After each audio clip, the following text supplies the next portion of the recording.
Anda kembali menyaksikan debat kedua calon presiden 2019.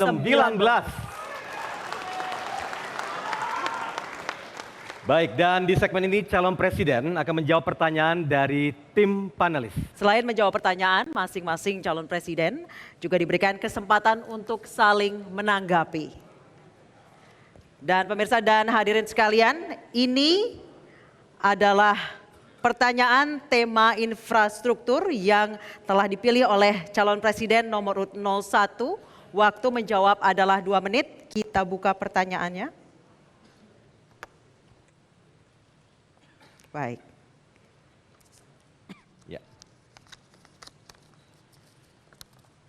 Pertanyaannya adalah, dalam Global Competitiveness Report 2018, aspek infrastruktur Indonesia menempati urutan ke-71 dari 140 negara. Diindikasikan diantaranya oleh rendahnya konektivitas jalan, kualitas jalan, keandalan layanan air minum, dan efisiensi layanan pelabuhan yang dapat berpengaruh diantaranya pada sistem logistik pangan dan industri kecil serta menengah. Pertanyaannya, bagaimana strategi Bapak mengatasi masalah-masalah tersebut agar mampu meningkatkan daya saing ekonomi nasional? Waktunya 2 menit, dimulai saat Bapak berbicara. Ya, saya kira sehingga saya akan konsisten untuk terus membangun infrastruktur ini sehingga betul-betul konektivitas ini tersambung. Bukan hanya urusan jalan tol, bukan hanya urusan pelabuhan, bukan urusan airport, bukan urusan pembangkit listrik, tetapi juga yang berkaitan dengan digitalisasi. Kita telah bangun yang namanya Palaparing. Ini adalah tersambungnya backbone dengan broadband yang dengan kecepatan tinggi.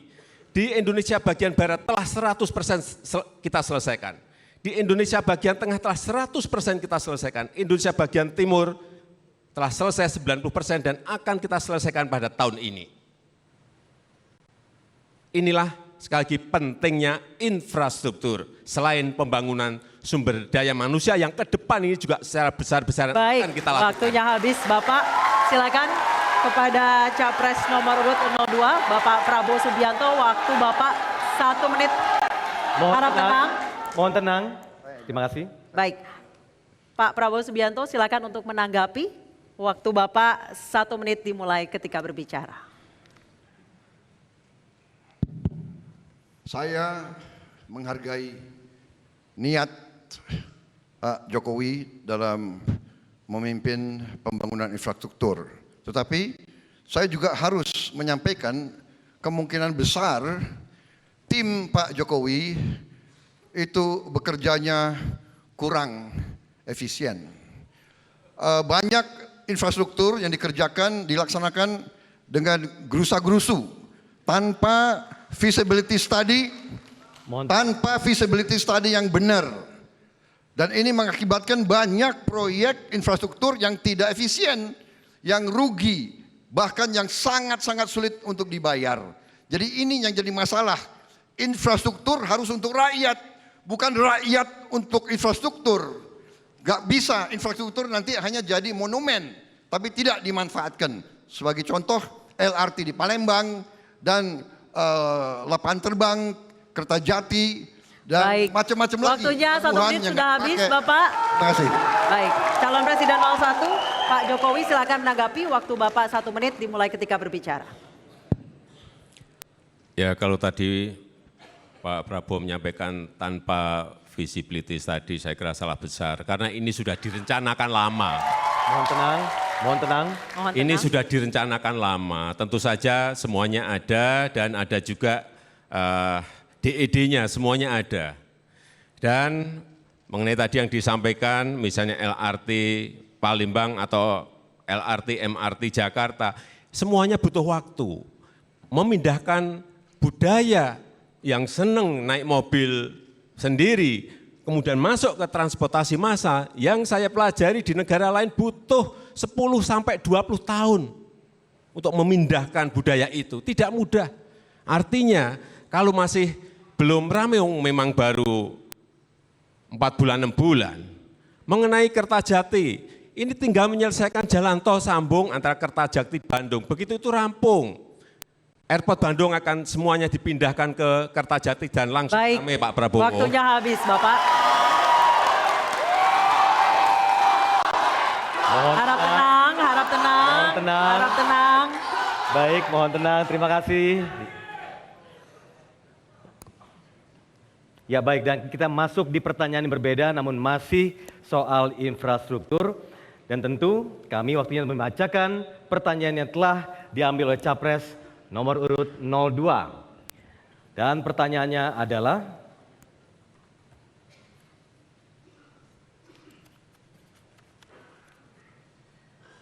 baik, sejak era Orde Baru hingga kini, pembangunan infrastruktur masih banyak mengandalkan inisiatif pemerintah dan swasta, namun kurang memperhatikan pentingnya peran serta dan kebutuhan masyarakat. Hal ini ditandai dengan banyaknya konflik agraria seperti penggusuran, perampasan tanah, hilangnya mata pencaharian dan kearifan lokal. Pertanyaannya, apa strategi Bapak ke depan dalam melaksanakan pembangunan infrastruktur yang inklusif dan tidak meninggalkan kelompok marginal? Dan tentu waktunya 2 menit dimulai ketika berbicara. Silakan Pak. Terima kasih. Saya kira ini esensi daripada pendekatan kita, bahwa tadi saya katakan infrastruktur harus untuk rakyat. Karena itu dalam perencanaan sangat penting untuk mengikutsertakan masyarakat-masyarakat yang akan terkena dampak daripada pembangunan infrastruktur tersebut. Kemudian tetap kita harus menghitung keekonomian dan dampak-dampak lingkungan hidup, dampak-dampak sosial daripada pembangunan infrastruktur tersebut. Untuk itu saya melihat bahwa masalah cost of money ataupun biaya uang yang untuk kita bangun, sehingga saya lihat sekarang banyak kita hutang komersial untuk bangun infrastruktur, ini nanti juga akan berdampak kepada efisiensi daripada infrastruktur tersebut. Bagaimanapun kita harus mencadangkan biaya untuk ganti rugi kepada masyarakat yang tanahnya diambil atau memindahkan kehidupan mereka.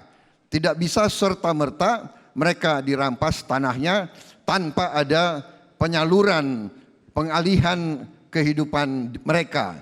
Saya kira ini adalah pendekatan kerakyatan yang saya selalu bicara, bahwa infrastruktur sangat-sangat penting, tapi tentunya infrastruktur. Waktu masih ada Pak? Waktu ada dikit? Sudah cukup? Baik, terima kasih Bapak Prabowo Subianto. Dan langsung selanjutnya untuk ditanggapi oleh Capres 01, silakan Bapak Joko Widodo, waktunya 1 menit. Sebetulnya kalau pembangunan infrastruktur untuk rakyat tadi di depan sudah saya sampaikan, pembangunan 191.000 kilometer jalan-jalan di desa itu adalah untuk betul-betul untuk rakyat di bawah. Ini yang sering tidak dilihat orang. Kemudian untuk ganti rugi, mungkin Pak Prabowo bisa lihat, dalam 4,5 tahun ini hampir tidak ada terjadi konflik pembebasan lahan untuk infrastruktur kita. Karena apa? Tidak ada ganti rugi, yang ada ganti untung. Harap tenang, mohon maaf. Karena porsi dari cost of land acquisition, biaya pembebasan lahan itu sebenarnya kecil sekali porsinya, 2-3%. Kenapa tidak ditingkatkan menjadi 4 atau 5%? Itulah yang saya perintahkan kepada seluruh kontraktor jalan agar porsi pembebasan lahan itu diberi angka yang lebih besar, sehingga tidak jadi konflik-konflik dengan masyarakat. Waktunya sudah habis Bapak. Baik, silakan. Mohon tenang, terima kasih. Baik, silakan ditanggapi oleh Capres 02, waktunya 1 menit. Kalau kita bandingkan dengan indeks per kilometer infrastruktur, apakah itu jalan tol, apakah itu LRT, apakah itu kereta api yang dilaksanakan di Vietnam, di Thailand, di Malaysia, di Maroko, semuanya itu adalah 2 kali lebih efisien, 2 kali lebih murah rata-rata dari di Indonesia, Pak. Ini fakta, Pak. Jadi saya pikir kita harus berpikir jernih dalam melihat bahwa infrastruktur itu harus menambah kekuatan ekonomi kita. Kalau kita pelajari dan kalau kita lihat sekarang dalam laporan-laporan Bank Dunia yang terakhir-terakhir justru mengatakan bahwa hampir tidak kelihatan dampak terhadap pertumbuhan ekonomi kita secara real daripada pembangunan infrastruktur yang dianggap tidak efisien dan tidak Harap tenang. tidak sesuai dengan proses-proses yang tertib. Terima kasih. Baik, terima Baik. kasih. Selanjutnya, baik tenang. Mohon tenang. Hadirin sekalian diharap tenang. Terima kasih. Kita akan beralih ke tema energi dan pangan. Ini adalah tabung yang telah dipilih oleh calon presiden nomor urut 01. Akan saya bacakan. Waktunya masih sama seperti tadi, 2 menit dan masing-masing diberikan kesempatan untuk menanggapi 1 menit. Baik, pertanyaannya adalah, saat ini kita memasuki revolusi industri 4.0 yang ditandai antara lain dengan berkembangnya internet, kecerdasan buatan, drone, dan robot yang menimbulkan dampak signifikan pada aspek ekonomi, sosial, dan budaya. Pertanyaannya, apa strategi Bapak menghadapi revolusi industri 4.0 di sektor pertanian, perikanan, dan peternakan yang sebagian besar pelakunya masih skala kecil dan tradisional? Waktu Bapak 2 menit dimulai ketika berbicara. Terima kasih. Dalam revolusi industri 4.0 ini kita tahu keluar dengan kecepatan yang sangat tinggi, artificial intelligence, Internet of Things, Big Data, semuanya keluar semuanya, advanced robotics, semuanya keluar semuanya. Dan saya meyakini bahwa dengan persiapan pembangunan sumber daya manusia, kita akan bisa mempersiapkan bangsa kita menuju revolusi industri 4.0. Sebagai contoh, misalnya kayak petani. Perlunya petani dikenalkan pada yang namanya marketplace, sehingga mereka bisa berjualan secara online. Sehingga hubungan antara petani dengan konsumen ini semakin dekat. Menyiapkan juga usaha-usaha kecil, usaha mikro, usaha super mikro, untuk tahu bagaimana mereka bisa memanfaatkan online system ini. Sehingga membangun ekosistem offline dan membangun ekosistem online sangat diperlukan dalam waktu yang sangat cepat ini. Inilah proses-proses yang terus kita kerjakan di lapangan sehingga kita tidak tertinggal dengan negara-negara lain dalam menyongsong revolusi industri 4.0. Saya juga ingin menyampaikan bahwa tadi saya sampaikan mengenai palaparing yang sudah dibangun di Indonesia bagian barat, bagian timur, bagian tengah semuanya hampir sudah 100%, juga sistem 4G yang sekarang ini telah kita bangun hampir 74% di kabupaten kota yang kita miliki setelah kita selesaikan. Tahun ini saya kira kalau ini selesai, kita akan gampang masuk sekali ke era waktunya habis, digitalisasi. Bapak. Terima kasih. Harap tenang, baik. Harap tenang, harap tenang. Baik, selanjutnya Capres nomor urut 02 kami persilakan untuk menanggapi, durasi 1 menit dimulai ketika Bapak berbicara. Silakan. Kita sama-sama memahami dahsyatnya perkembangan industri 4.0 yang akan datang dengan artificial intelligence, robotics, ini akan berdampak. Satu pabrik yang punya biasanya pabrik mobil di Jerman yang punya 15.000 pekerja bisa diganti sekarang dengan robot-robot dan hanya membutuhkan kurang dari 50 orang bekerja. Ini akan berdampak. Tapi inti yang saya ingin sampaikan adalah kita bicara industri 4.0, kita sekarang masih belum bisa membela petani-petani kita sendiri. Ini yang kita masalahkan. Kita juga belum bisa menjamin harga-harga pangan terjangkau oleh rakyat kita. Ini yang saya permasalahkan.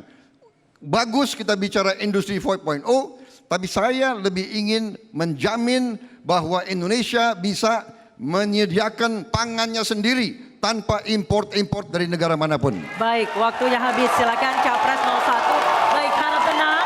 Harap tenang. Hadirin sekalian, harap tenang. Baik, selanjutnya saya beri kesempatan untuk Capres 01 untuk kembali menanggapi. Waktu Bapak 1 menit dimulai ketika berbicara. Pak Prabowo ini kelihatannya ke depan kurang optimis gitu. Mohon tenang Bapak-Bapak, Ibu-Ibu. Kalau saya melihat dengan pembangunan sumber daya manusia yang tadi saya sampaikan, saya meyakini bahwa kita akan menyongsong revolusi industri 4.0 itu dengan optimis. Coba kita lihat, sekarang ini produk-produk petani sudah masuk ke marketplace produk-produk pertanian. Tanihub, coba dilihat Tanihub. Sudah memasarkan produk-produk petani dari produsen langsung ke konsumen, sehingga harganya bisa diangkat. Juga kredit-kredit yang dilakukan oleh fintech, peer-to-peer, yang juga sudah langsung bisa dilakukan kepada para petani. Saya kira itu suatu hal yang konkret, yang lebih justru membuka kesempatan bagi petani-petani kita untuk melompat dalam berproduksi, karena diberikan harga yang lebih baik, tidak lewat agen-agen di tengah yang terlalu banyak. Saya kira konsep besar fintech seperti baik, terima kasih. Waktunya habis, Pak. Ya baik, waktu. Harap tenang, hadirin sekalian, harap tenang, harap tenang. Mohon tenang, terima kasih.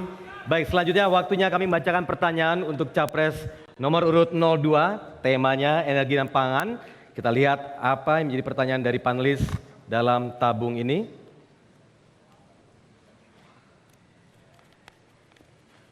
Baik, Bapak, pertanyaannya adalah, sawit merupakan komoditas strategis karena memberikan sumbangan devisa terbesar di sektor pertanian dan menjadi sumber energi alternatif. Dan saat ini, lahan perkebunan sawit telah mencapai 14 juta hektar. Namun, sistem perkebunan sawit dan pengelolaannya masih menimbulkan masalah sosial dan lingkungan. Pertanyaannya, bagaimana kebijakan dan strategi Bapak untuk memperbaiki tata kelola sawit agar target biodiesel minimal 20% atau B20 tercapai, buruh kebun dan petani mandiri sejahtera, serta keberlanjutan lingkungan terjaga. Waktunya sama, yaitu 2 menit, dimulai ketika Bapak berbicara. Silakan. Baik, benar kelapa sawit adalah komoditas penting bagi kita. Dan ini juga sebetulnya menjanjikan karena kita dapat menggunakan kelapa sawit untuk biodiesel dan biofuel. Ya, saya sudah bicara dengan para ahli, para pelaku, para pengusaha. Mereka sudah melaksanakan, benar kita sudah ke arah B20, tetapi Brazil bisa sampai B90 dan sebagainya. Kita masih, saya bukan pesimis Pak, saya sangat optimis. Kita mampu untuk, mohon tenang. Kita sangat mampu untuk swasembada di bidang energi, dan kelapa sawit akan menjanjikan kita bisa manfaatkan semua produk-produk kelapa sawit kita untuk menjadi biofuel, biodiesel, dan ini bisa meningkatkan pendapatan petani kita yang sekarang lagi jatuh. Kita bisa meningkatkan harga, dan juga kita harus konsekuen untuk meningkatkan kesejahteraan mereka. PIR harus dilaksanakan, ya, pola PIR itu perkebunan inti rakyat, dan harus kita robah, tidak 20% untuk 80% adalah plasma, 20% inti, tapi mungkin kita harus lebih berani kayak Malaysia, kita harus tingkatkan mungkin plasmanya lebih banyak sehingga rakyat lebih memiliki hak-hak atas kerja keras mereka dan produk mereka. Saya kira ini keberpihakan kita yang kita bisa cari jalan-jalan yang penting. Jadi pertama, kita bisa manfaatkan kelapa sawit untuk menjadi tambahan bahan bakar kita, karena kita juga dalam waktu dekat akan jadi net importer. Kita akan import 100% bahan bakar minyak kita.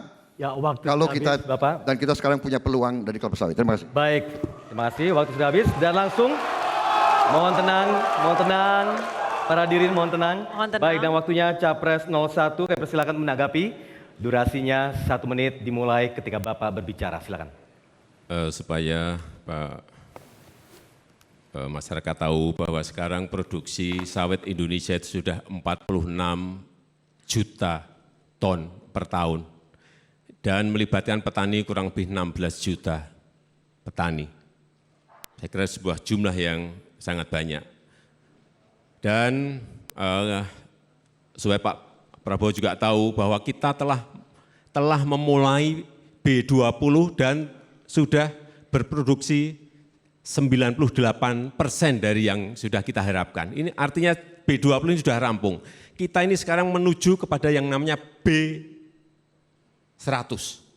Sehingga kita harapkan 30% dari total produksi dari kelapa sawit nanti akan masuk kepada biofuel. Sudah kita rencanakan, plan-nya sudah sangat rigid dan sudah sangat jelas. Inilah yang sedang kita kerjakan sehingga kita tidak ketergantungan kepada minyak dari impor. Targetnya itu Pak Prabowo. Ya, waktunya habis. Terima kasih. Mohon tenang, mohon tenang, mohon tenang, Para hadirin, harap mohon tenang. Baik. Dan waktunya sekarang untuk Capres 02, silakan untuk menanggapi. Waktunya Bapak sama 1 menit. Kami silakan. Sebagaimana tadi saya sampaikan bahwa setiap arah, setiap usaha ke arah kemandirian di bidang energi kita sambut baik, dan kami kalau demikian juga kami bisa mengakui bahwa memang Pak Jokowi dengan pemerintahnya telah melakukan hal-hal yang positif di bidang itu, ya kan? Oh enggak, saya mengakui kalau orang berbuat yang baik, tapi kita perlu juga koreksi kalau ada kekurangan. Jadi ini yang kita diskursus yang sehat. Jadi sekali lagi kami mendukung. Anda tanya kepada saya strategi kami, ya saya jawab. Strategi kami akan menggenjot kelapa sawit, tidak hanya kelapa sawit, aren, kasava, bahkan etanol dari gula, semua akan kita gunakan untuk kita bisa tidak mengimpor bahan energi dari luar negeri. Itu strategi kita. Ya, Terima baik, kasih. waktunya habis. Boleh berikan apresiasi Boleh tepuk yang punya tangan waktunya. bagi para calon presiden. Baik, baik, baik, baik. Mohon tenang. Mohon tenang. Baik, baik, baik. Baik.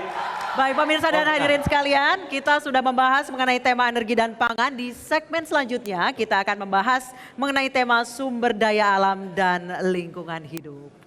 Untuk itu, tetaplah di debat kedua Calon Presiden 2019.